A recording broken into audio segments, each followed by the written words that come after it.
ጽናት ኪራን ያው ፍቅሩን ተቀበለችው ማለት ነው። እኔም አፈቅርሃለሁ አለች። ደስ ይላል ማለት ነው። ዛሬ ግን ደግሞ ቤቲ አሁንም አልተወቻቸውም።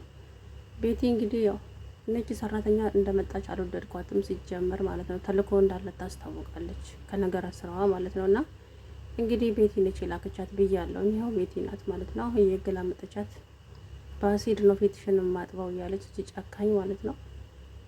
እንግዲህ ሴትዮዋን እያስፈራራቻት ነው። ገንዘቤን እስከከፈልኩ ድረስ ያዘዝኩሽን ሁሉ ታደርጊያለሽ እያለች እንግዲህ እነ ኪራና መራዊት ሆነው ልጅታች ጓደኛ ሆነው እነ ጽናት ቤት ሄደው እራት በሉ። ከዛም ተመልሰው እነ ኪራ ቤት መጡ። እንግዲህ እነ ኪራ ቤት እራት ተሰርቶ ተሰጣቸው። ከዛን ውሃ ውስጥ ጆክ ውስጥ መድኃኒቱን ጨምራ ሰጠቻቸው ማለት ነው።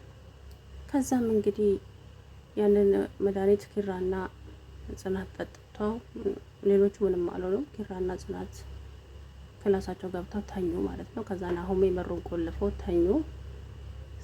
ሲነቁ ምንም እንደዚህ ብለው ተኙት ማለት ነው። እንዴ ምን ሆነ ነው ምናምን እየተባባሉ ራሴን እያለች እንግዲህ ጽናት በነገራችን ላይ ተጠራጣሪ ኃይለኛ ናት ማለት ነው። እና ያው ከዛ በኋላ እንግዲህ እየተሳሳቁ እየተጫወቱ ፍቅራቸውን ገለጸላት ማለት ነው። እኔ እንድትጎዳኝ አልፈልግም፣ የሆነ ነገር ቢፈጠር ምናምን ስትለው ከአሁን በኋላ አንቺ በቃኝ ብለሽ ጥለሽኝ ካልሄድሽ በስተቀር እኔ መቼም አልጠላሽም አላት ማለት ነው። እንግዲህ ይሄንን እነሱ እንደዛ ሲባባሎች ተደብቃ ቪዲዮ እየቀረጸቻቸው ነበር ሴትዮዋ ማለት ነው። መራዊትና ናሆሜም እንግዲህ ያው መሩዬ ለፍቅር ዝግጁ አይደለችም። ናሆሜ ግን አሁንም ይፈልጋል ማለት ነው። እሷ ግን ያው ልትቀበለው አልቻለችም። ብቻ በጣም ተከፍቷል እና በኪራ ደግሞ ደስተኛ ሆኗል ማለት ነው። ሴትዮዋ ግን ማለት ሴት ናት ስታስጠላ።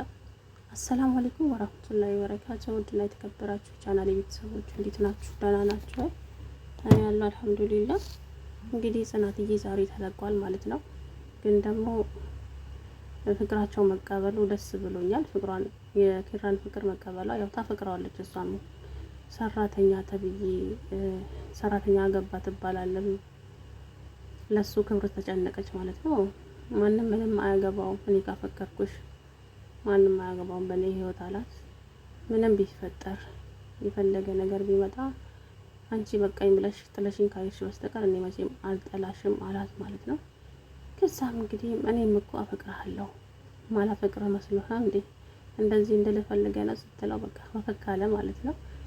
በጣም ተደሰተ፣ ደስ አላቸው። እንግዲህ ከዛ እነሱ ያንን መድኃኒት ጠጥተው ከተኙ በኋላ ወይዘሮ ቤቲ ተመልሳ መጣች ማለት ነው። ማንም አላያትም። ክችን ገብታ ሴትዮዋን መድኃኒቱን እንዴት ነው ያደረግሽው ስትላት ጆክ ውስጥ ነው በውሃ ጨመርኩት አለቻት ማለት ነው። እኔ እንደዚህ መቼ አድርጌ ያልኩሽ ምን የመሰለ እድል አስፈለጥሽኝ ዛሬ አለች ማለት ነው። እንግዲህ ከዛም ያቺ የጽናት ጓደኛ የሆነ ሰው ተሸፋፍኖ ከእናንተ ቤት ሲወጣ አይቻለሁ፣ ኪሩቤል አደጋ ላይ ነው፣ ህይወቱ አደጋ ላይ ነው አለቻት ማለት ነው። ከዛም እንግዲህ ጽናት እየበረረች ሄደች። ቤቲ ግን እኔ እንደዚህ ነው እንዲያልኩሽ እኔ ወይኔ ግን እኮ ፍቅራቸው ሲያስቀና እንዴት እንደሚያምሩ አለች ማለት ነው ሴትዮዋ። እኔ እነሱን አሞጋግሽ መቻልኩሽ እያንዳንዱን ነገር ፎቶ አንስተሽ ላኪልኝ አልኩሽ እንጂ ስራሽን ይዘነጋሽ አልመሰለሽም እንዴ? ፊትሽን በአሲድ ነው ማጥብልሽ ብላ ሴትዮዋን በጥፊ መታቻት ማለት ነው። ከዛም እንግዲህ ገንዘብሽን እንደከፈልሽኝ አውቃለሁ፣ ነገር ግን ደግሞ እንድትመጪኝ አልፈቅድልሽም፣ ሁለተኛ እንዳትመጪኝ አለቻት። ቢመቸኝማ በአሲድ ነው ማጥብሽ አንቺን አለቻት እና ግንባሯን እንደዚህ ገፍትራት ሄደች ማለት ነው። እንግዲህ አሁን ኪሩቤል የሆነ ካልተጠራጠረ ግን ህይወታቸው አደጋ ላይ ነው ማለት ነው። መራዊትም እቺ ሴትዮዋ አልተመቸቻትም። እቺ ሴትዮ ግን ብዙም ደስ አላለችኝም። ምንድነው እቺ ሴትዮ እያለች ነው ማለት ነው። መሩዬ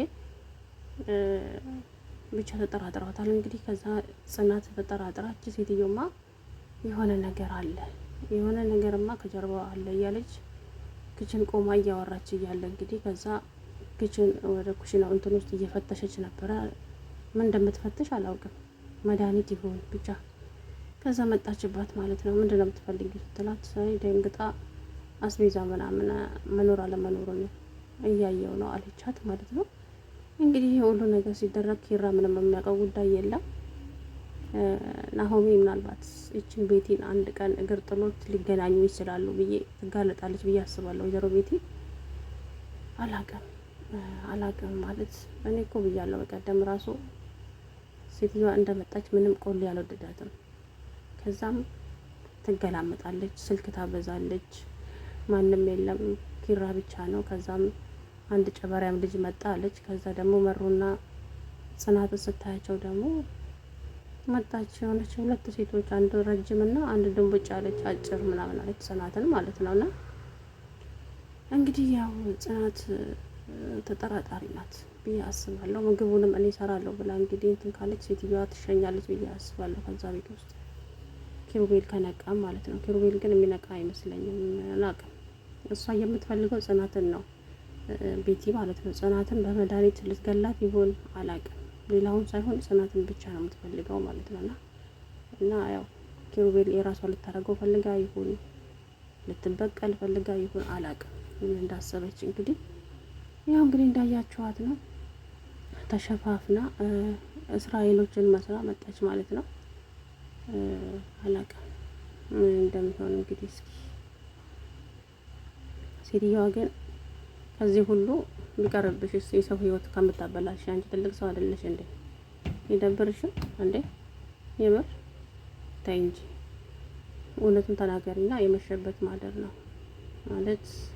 እሱ ጥሩ ሰው ነው ለአንቺ፣ ግን አንቺ ብር እየተከፈለሽ የምትሰሪው ስራ ጥሩ አይደለም ብዬ አስባለሁ። አሁን ላይ ኢትዮጵያ ውስጥ እየተደረገ ያለው ነገር ይሄ ነው። ሀገራችን ውስጥ በተለይ የቤት ሰራተኛ ከውጭ ጠላት ካላችሁ ማለት ነው ከቤት ሰራተኛ ጋር ይሻረቱና ለቤት ሰራተኞቹ ገንዘብ ይሰጣሉ። ከዛ የቤት ሰራተኞቹ የፈለጉትን ነገር ያደርጋሉ ማለት ነው።